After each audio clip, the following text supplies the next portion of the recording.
Welcome to another edition of CTRMRadio, an ad hoc podcast by Commodity Technology Advisory. We are hosted on ctrmcenter.com and ettcenter.net, your place for everything related to CTRM and commodity management software, as well as the energy transition.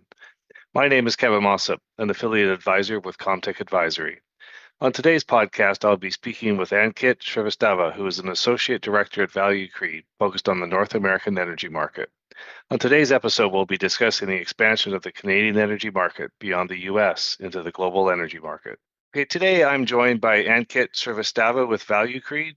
Ankit, as this is your first CTRM radio podcast, please introduce yourself and your role with Value Creed. Hi, thanks, Kevin. Excited to be here. My name is Ankit Srivastav. I'm Associate Director at Valley Creed. I'm based out of Calgary, Canada. My role over here is sales and customer success within North America. And I've been with the ETRM and CTRM space since around 15 years, and happy to be at Valley Creed. Oh, great. Thank you, and welcome to the CTRM radio podcast. Today, we're going to be talking about Canada's oil and gas pivot beyond the US market and what that Mhm. means for Canadian energy producers and traders. Over the past several decades, the United States has been Canada's dominant energy customer, and while that relationship remains critically important today, the global energy landscape is changing rapidly. Geopolitical uncertainty, energy security concerns, shifting trade relationships, and new export infrastructure are creating new opportunities for Canadian producers to access international markets in ways that were not previously possible. Today, we'll discuss what this shift means for Canadian energy companies, how trading and risk management practices are evolving, and what organizations need to do to prepare for a more globally connected future. We'll start with some of the broader market forces driving Canada's global energy expansion. Over the last few years, we've seen events such as the war in Ukraine, ongoing instability in the Middle East, and changing U.S. trade policies reshape global energy flows. These geopolitical forces have had a significant impact on the global energy industry, but they're also driving changes closer to home. Canadian infrastructure projects like the Trans Mountain Expansion Pipeline project tripled the transportation capacity of Alberta's crude oil to the West Coast, allowing Canadian companies to export significantly more Canadian crude oil production to international markets. Similarly, TC Energy and LNG Canada have worked together to build a natural gas pipeline transporting northern BC's natural gas production to the West Coast, enabling Canada's first LNG exports to Asia in 2025 and possibly to European markets in the future. And Kit, from your perspective, how significant is this transition for the Canadian energy sector? Are we witnessing a temporary adjustment or a long-term structural shift in how Canadian energy companies participate in global markets? Thanks, Kevin. I think for Canada, this is a very really important milestone, not for a short-term perspective, but for a very long-term perspective. For a very, very long time, I think Canada has depended on U.S. energy to sell its energy. But now, because I think because of the global events uncertainty, I think suppliers globally are looking for reliable suppliers, and that's what make Canada really really important player, and that's where I think Canada is in a strong position too. So projects like TMX and LNG Canada, I think it will open wide channels for Canada, especially particularly in Europe and Asia market. Right, the goal is not to replace US, but to add more customers in this area of diversification. It definitely add new business opportunities for Canada, and maybe tomorrow when market becomes unstable, we have more customers, more players to kind of work with. So overall, I would say this change in market, it has definitely opened up big opportunities for Canada. The goal for Canada is to have a controlled narrative, and set the country to play a bigger role over the long term. Yeah, I would have to agree. As a Canadian and starting my career in the Canadian energy industry, it is exciting to see some of these changes come into fruition now, many years Yep. later. So Yep. much of our conversation today focuses on the Asian markets, particularly China, Japan, and South Korea. While the US demand remains strong, the ability to reach these Asian Pacific markets introduces an entirely new set of commercial possibilities for these Canadian companies. How meaningful are these Asian markets in practice, and what new risks or complexities come with expanding into these markets? Of course. So I think Asia, Europe, I mean, so far Canada has dealt with only US. So all the infrastructures, everything is was set up and ready, and that's where I think Canada dependent on US and heavily relied as one customer. Now, when we are expanding towards Asia, what that means is we are spreading the risk. For example, the growing risk of finances, the financial, the growing risk of customer, the growing risk of different ways of working altogether. So all that needs to come across as different risks. But I think, but at the same time, this is one of the challenge. But the other challenge is to build the infrastructure too. I mean, shipping halfway across the globe from Canada, I mean, is definitely not a simple thing to do. We have all the infrastructure within Canada, so moving barrels from Canada to US has been relatively easy. But I would say at the end, opportunity is very, very strong. But success really depends on us being prepared, Canada being prepared. Company definitely need to balance the upside of new markets and the added complexity that comes with it. Yeah, I would have to agree, Ankit. I mean, traditionally, with pipelines and rail-based movement across the U.S. border, there's obviously there's complexities and logistics there. But when you introduce vessels and international markets, like you say, halfway around the globe, there is a lot of additional complexities. That's right. That's right. Much of this conversation around Canada's energy expansion focuses on the physical infrastructure, such as pipelines, export terminals, and regulatory approvals, as we've just Hmm. discussed. Those investments are critical prerequisites, but the infrastructure alone does not create competitive advantages for these producers and trading companies. As these Yes. firms gain access to these new markets, they must also adapt their trading operations, risk frameworks, and technology ecosystems to support increasingly complex commercial activities. As these Canadian energy companies prepare for greater participation in global markets, what operational and technology challenges are emerging behind the scenes? What are these firms typically discovering as gaps between their growth ambitions and their actual readiness to execute in these new global markets? Yeah, in a very simple terms, once like how it is an opportunity for Canada today, once the companies start reaching into the global markets, I mean, infrastructure is one side of the story, but multiple pricing system, the different shipping routes, the new customers, the credit risk, the counterparty risk that comes with it. I think that makes the entire structure more complex. So far within North America, I think more or less Canada and US they work in the same framework. But when Canada expand towards Europe and Asia, there will be different components that will come along with it, right? So it definitely it becomes harder to have a clear real time view of what's happening, whether that's tracking trades, managing risk, or making sure everything gets settled correctly.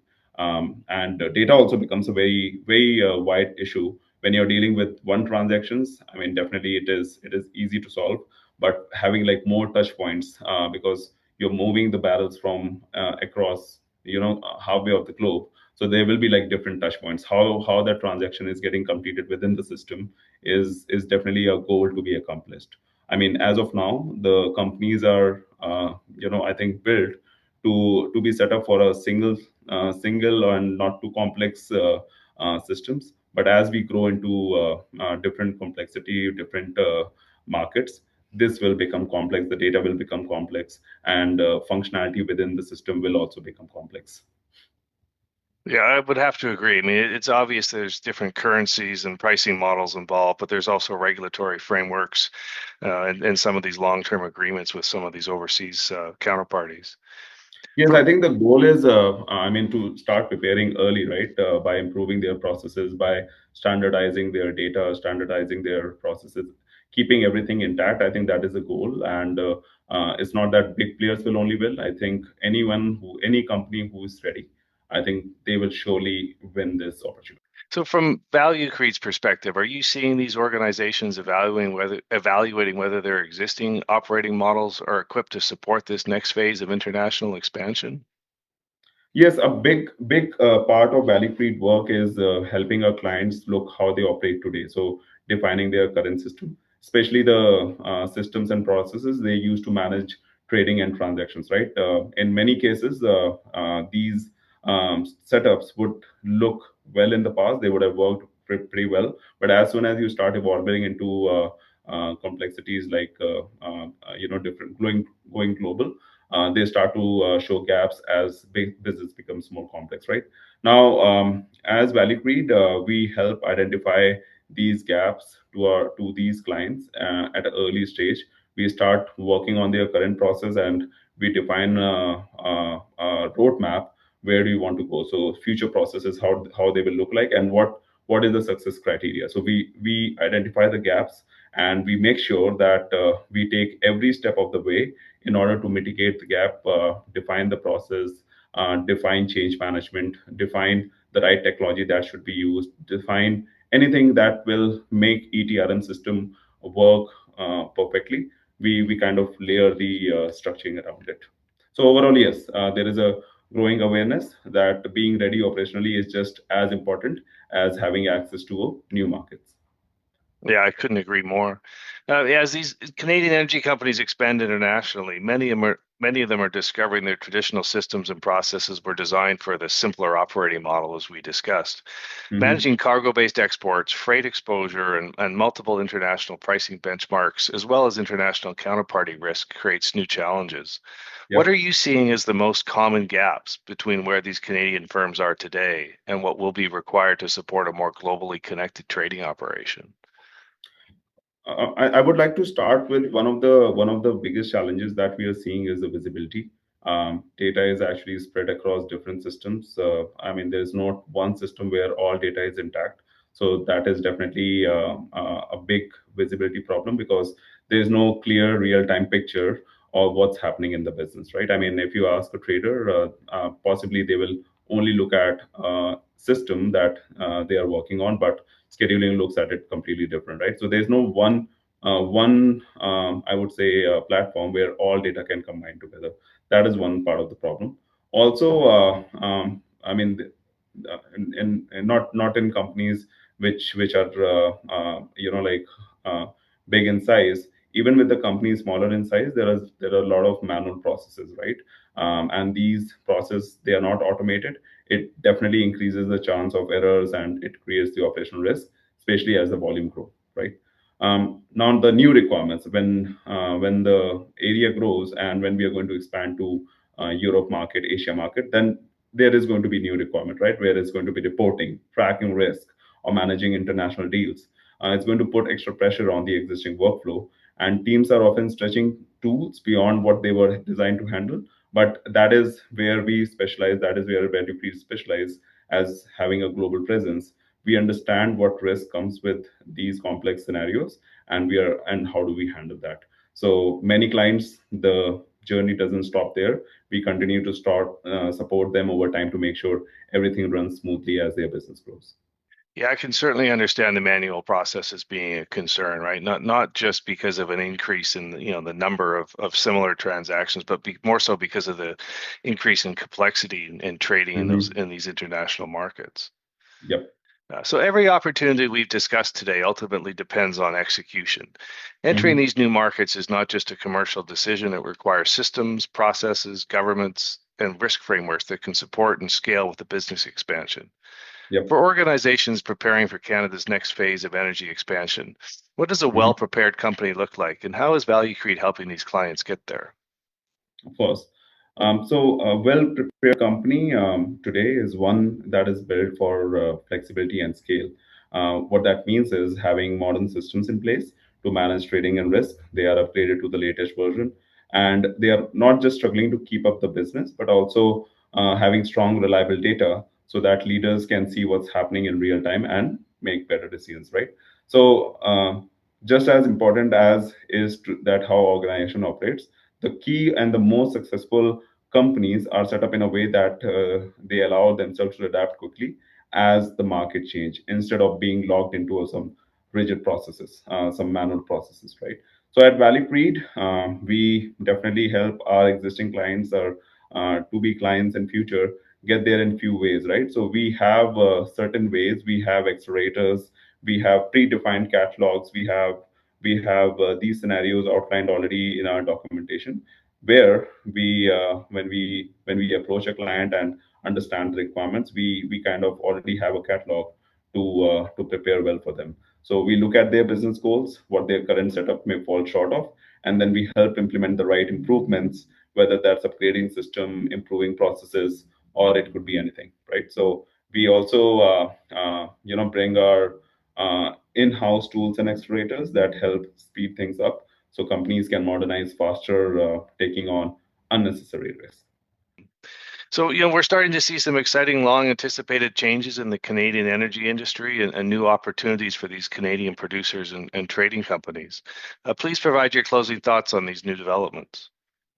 Of course, at the end of the day, the companies that will benefit the most from Canada's growing global role aren't going to be the biggest one, the most complex one.